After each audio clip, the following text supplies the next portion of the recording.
നമ്മുടെ selection post എന്ന് പറയുന്ന എക്സാമിൻ്റെ ഒരു നോട്ടിഫിക്കേഷൻ വന്നു.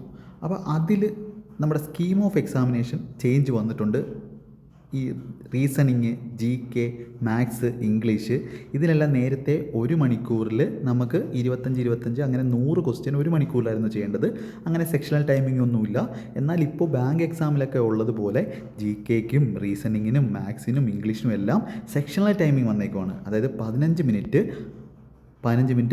വെച്ച് എല്ലാത്തിനും എന്ത് ചെയ്യുകയാണ്, കൊടുക്കുകയാണ്. അതായത് നിങ്ങളിപ്പോൾ റീസണിങ് ആണ് ആദ്യം എടുക്കുന്നതെങ്കിൽ അതിന് 15 മിനിറ്റ് ഉണ്ട്. ആ 15 മിനിറ്റിൽ നിങ്ങൾ റീസണിങ് എത്ര ചെയ്യുന്നു അത്രയും ഉള്ളൂ. നിങ്ങൾ 7 മിനിറ്റ് ചെയ്ത് കഴിഞ്ഞെന്ന് പറഞ്ഞാലും കാര്യമില്ല, 15 മിനിറ്റ് അവിടെ വെയിറ്റ് ചെയ്യേണ്ടി വരും. അടുത്ത GKയിൽ നിങ്ങൾ എന്ത് ചെയ്യണം, 15 മിനിറ്റ് ചെയ്യണം. അടുത്ത 15 മിനിറ്റിൽ നിങ്ങൾക്ക് 5 മിനിറ്റ് കൊണ്ട് തീർക്കാവുന്നുണ്ടെങ്കിലും നിങ്ങൾ എന്ത് ചെയ്യേണ്ടി വരും, 15 മിനിറ്റിൽ ചെയ്യേണ്ടി വരും.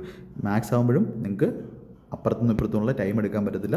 നിങ്ങൾ എന്ത് ചെയ്യേണ്ടി വരും, 15 മിനിറ്റിൽ 25 ക്വസ്റ്റ്യൻ ചെയ്യേണ്ടി വരും. അതുപോലെ ഇംഗ്ലീഷും അതേപോലെ തന്നെ. അപ്പോൾ ഇവിടെ CPO എക്സാം കഴിഞ്ഞ പ്രാവശ്യം നടന്ന സമയത്ത് ഇതേ മോഡലായിരുന്നു. അപ്പോൾ ആ സമയത്ത് ശ്രദ്ധിച്ചവർക്കറിയാം നമുക്ക് 30 മിനിറ്റിൽ 50 ക്വസ്റ്റ്യൻ ചെയ്യണമായിരുന്നു. അപ്പോൾ ഇവിടെ എന്ത് ചെയ്യേണ്ടി വന്നു, ഈ ഒരു സെക്ഷണൽ ടൈമിങ് ഈ എക്സാമിന് എനിക്ക് തോന്നുന്നു ഇവർ പരീക്ഷണാർത്ഥത്തിൽ ചെയ്യുവാണ്. മോസ്റ്റ് പ്രോബബ്ലി നമ്മുടെ CGLനും ഇത് പ്രതീക്ഷിക്കാം, പ്രിലിംസിന് ഇത് പ്രതീക്ഷിക്കാം. മെയിൻസിന് ഓൾറെഡി സെക്ഷനിൽ ഉണ്ടായതുകൊണ്ട് കുഴപ്പമില്ല. ഇവിടെ നിങ്ങൾ ശ്രദ്ധിക്കേണ്ട ഒരുപാട് പേര് പാനിക്കാവുന്നത് ഈ മാത്സിന് ഇങ്ങനെ വന്നാൽ, ഇങ്ങനെ 15 മിനിറ്റ് വന്നാൽ എന്ത് ചെയ്യും, റീസണിങ് വന്നാൽ എന്ത് ചെയ്യും, അതാണ് എല്ലാവരുടെയും ഡൗട്ട്.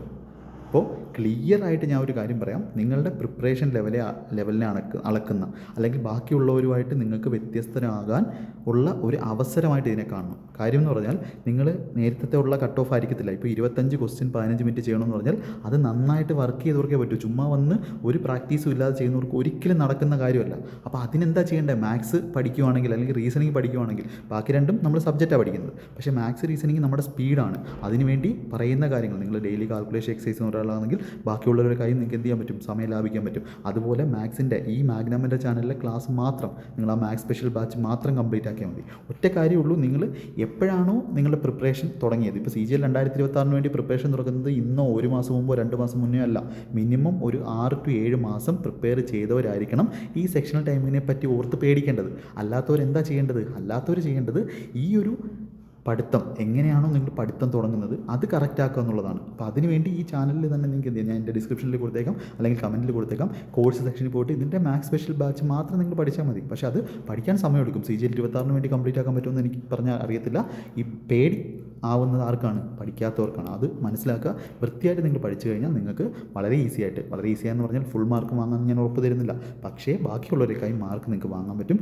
15 മിനിറ്റിൽ 25 ക്വസ്റ്റ്യൻ എന്ന് പറയുന്നത് പോസിബിളാണ്. അത് ഞാൻ സെക്ഷണൽ ടെസ്റ്റുകളായിട്ട് തന്നെ നിങ്ങളെ ചെയ്ത് കാണിച്ചു തരും. അപ്പോൾ ടെൻഷൻ ആവുകയല്ല വേണ്ടത്, കൂടുതൽ വൃത്തിയായിട്ട് ഷെഡ്യൂൾ അനുസരിച്ച് പഠിക്കുകയാണ് വേണ്ടത്.